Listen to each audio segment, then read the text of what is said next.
విడాకులు ఇవ్వకుండానే మరొకరిని రెండో పెళ్లి చేసుకున్న భర్తను సభావేదికపైనే ఉత్తికారేసిందో మహిళ.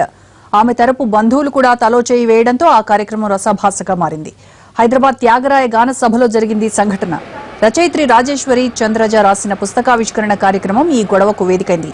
ప్రస్తుతం రాజేశ్వరి చంద్రజతో కలిసి ఉంటున్నారు వెంకటస్వామి. అయితే విడాకులు ఇవ్వకుండా రెండో పెళ్లి చేసుకున్నాడంటూ అతని మొదటి భార్య సూర్యప్రభ తన బంధువులతో వచ్చి గొడవకు దిగింది. పరిస్థితి చేయి దాటిపోతున్న సమయంలో రంగంలోకి దిగిన పోలీసులు ఇరు వర్గాలను అదుపులోకి తీసుకుని స్టేషన్ కు తరలించారు. ఈ సంఘటనతో కార్యక్రమానికి హాజరైన వీఐపీలంతా ఒక్కసారిగా షాక్ తిన్నారు.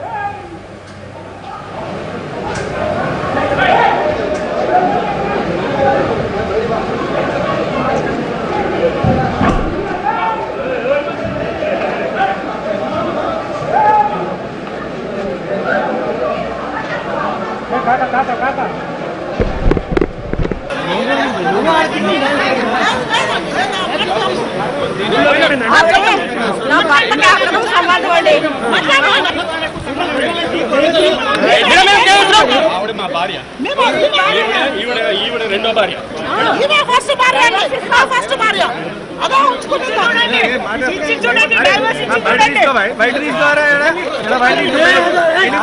పేరు సూర్యప్రభ. నేను దొన్మేటి వెంకటస్వామి గారి భార్యని. మాకు 1991లో పెళ్ళయింది. మా ఇద్దరికి ఒక కొడుకు. ఈ మధ్యన దాంతో అక్రమ సంబంధం పెట్టుకొని అంజనా ఎక్స్ప్లోజివ్స్ మేనేజింగ్ డైరెక్టర్ అండి. Anjana explosives limited Chityala. దొన్మేటి వెంకటస్వామి. నా పేరు దొన్మేటి సూర్యప్రభ.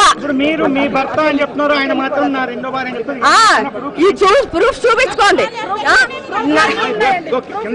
ఇవ్వండి మా పెళ్లి ఫోటోలు, ఆధార్ కార్డులు. అది కూడా ఆధార్ కార్డులో ఏం చేసుకుందండి? ఆ ఫ్రాడ్ చేస్తుంది. అదే రచయిత అయ్యండి. రచయిత మళ్ళీ మనసులోని కథలు ఇవన్నీ రాసుకుంటా ఇవన్నీ మభ్య పెట్టి జీవితాలు పాడు చేసి నా సంసారాన్ని పాడు చేస్తుందండి. ఈ త్యాగరాయ గాన సభలో అనుమతించొద్దు. ఇలాంటి మహిళల్ని త్యాగరాయ గాన సభలో అనుమతించొద్దు. మీరు ఎంక్వైరీ చేసి అనుమతించాలి. మేమనేది అది. చేస్తారండి చెప్పండి నాకు. ఇలాంటి మహిళల్ని మీరు ఎంక్వైరీ చేసి